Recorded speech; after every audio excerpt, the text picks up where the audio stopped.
Lloyd checking at 106 clinically there, lovely to watch. He's underachieved over the last 12-18 months, no doubt about it, and he knows that. But sometimes, you know, he's lost in real cracking matches, just come out on the wrong end of the result. Well, with a bit of luck it might have gone the other way, but there have been occasions when he's looked anything but the Colin Lloyd, who of course was world #1 for so long. And winner of this very tournament in 2004. That's right, beat Alan Warriner in the final, who of course won it 6 years ago.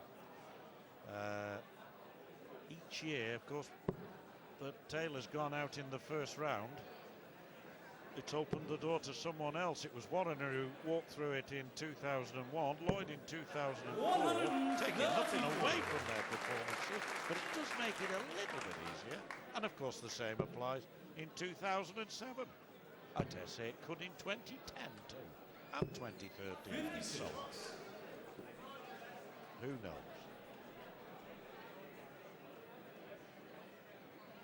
High standard of darts from both these players now.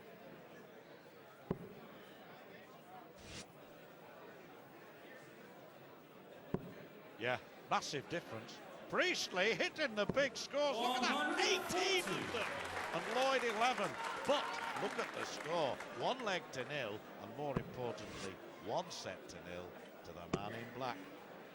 Essex man at the moment ahead of the menace from Mexborough. This man with a better average as well, but actually, when you think of the darts he's missed, that he had 7 darts to get off in 1 leg in the previous set. Priestley's 93.59 average really does show how well he has scored. And if only he'll be thinking, Nigel, I'd have had 2 darts at double A at the end of the last set. absolutely, it's with the throw, this second set of the match. And that's the second time in the game that for Colin Lloyd, the dart has come back off the board. Yes, let's acknowledge that it was balked by the dart that was already in treble 20. In fact, Lloyd has got lasered points. When I say lasered points, there are little rings in the right at the end of the dart, which are designed to help it to grip into the board as it enters the board. So these darts are an innovation in more ways than one.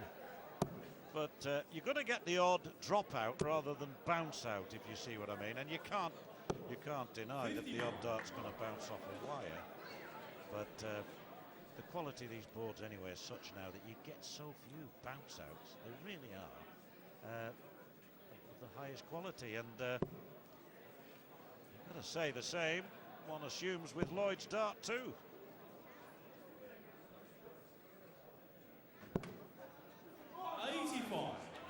Taban or Bates will meet the winner of this game on Thursday night in round 2 of the Sky Bet Grand Prix. 56.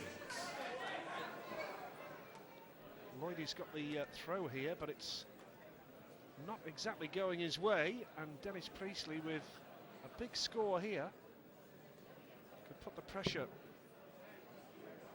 on Colin Lloyd. Yeah, hard man to beat, isn't he, Priestley? Even now, look at this.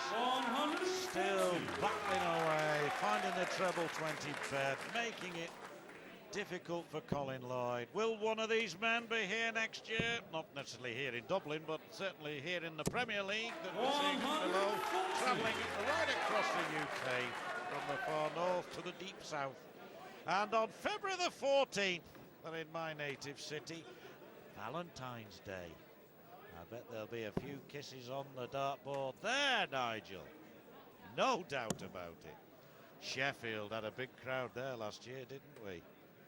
And it all finishes up after we've been to see the Scousers in Liverpool, and we've been to Wembley Arena and over to Ireland, of course, to Belfast, and then up to the northeast in South Wales in good old 96. Can't wait! Can you? Can't wait. And I'm just imagining all those lads who are trying to work out how they're going to get away with going to the darts on Valentine's night. Yes. I understand tickets for those, by the way, are on sale as from next Tuesday for any of those Premier League venues. 94. So, there you have it, folks. Meanwhile, back to business here, and we're at the business end of this third leg. Lloyd looking at double 16. He's had 4 out of 9, 4 out of 10 now. Oh, that's a careless one. 44.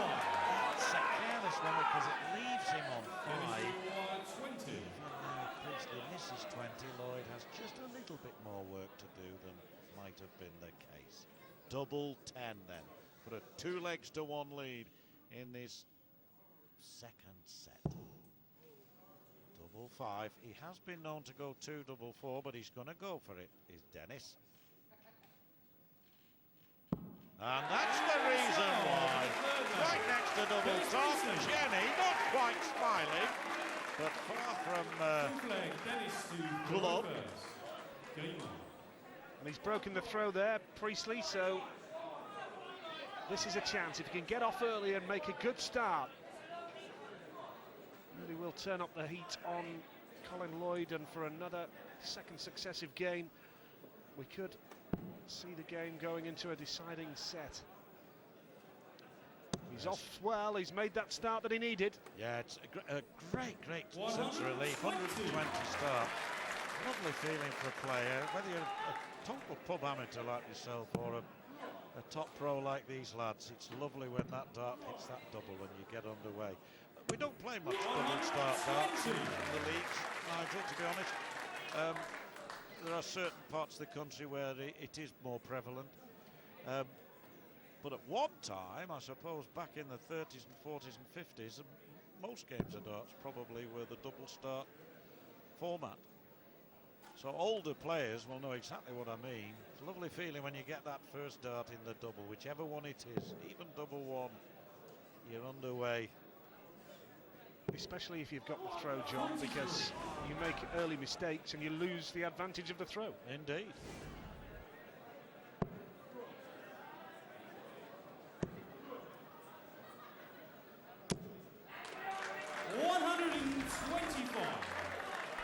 That was good from Colin Lloyd. Well, if anybody's watching in the Golden Line in Ormskirk, I used to go in there as a student and we used to play double start. Had some good fun in the days gone by. That's way back when, I won't say that, no. 100.